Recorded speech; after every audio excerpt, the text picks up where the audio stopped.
What truly matters is not which party controls our government, but whether our government is controlled by the people.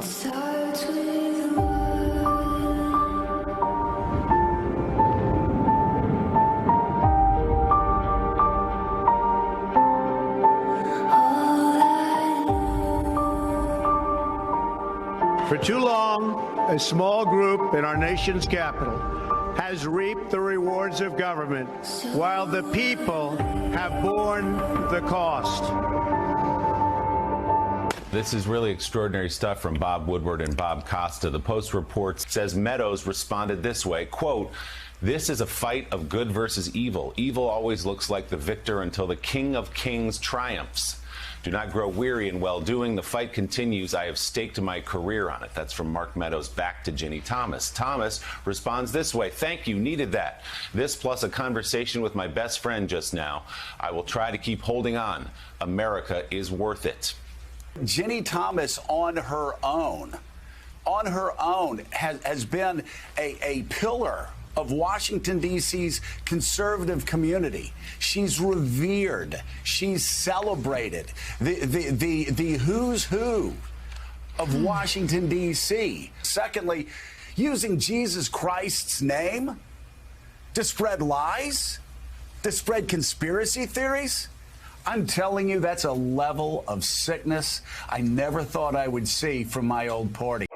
You see, the Bible makes a distinction, Mr. President, between two groups of Jews. One is called the synagogue of Satan.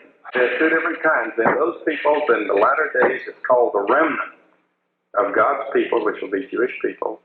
And then there's the synagogue of Satan. And nearly all of your religious deceptions in the latter days, what the Bible speaks, latter days to be 1,000 years, what they call the synagogue of Satan. In other words, they are energized by a supernatural power called the devil. This is what the Bible teaches, whether you believe it or don't believe it. This is the biblical teaching, and this is what I believe. And I believe that they have a strange brilliance about them. They're smart, and they are energized, in my judgment, by a supernatural power.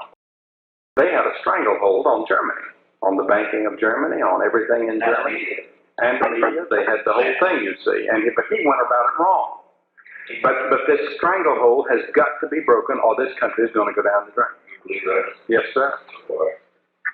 I can't ever say it, but I believe it. No, but if you get elected the second time, you might be able to do something. While preaching to millions around the world, Billy Graham found himself being called upon many times as God's ambassador to world leaders. The ministry of Billy Graham as friend and counselor to U.S. presidents remains to this day unprecedented.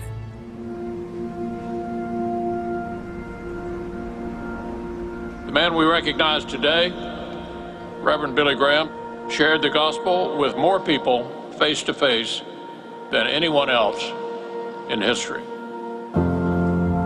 All over the world, Reverend Graham shared the power of God's word with more than 200 million people. Today we honor him as only 3 private citizens before him have been so honored.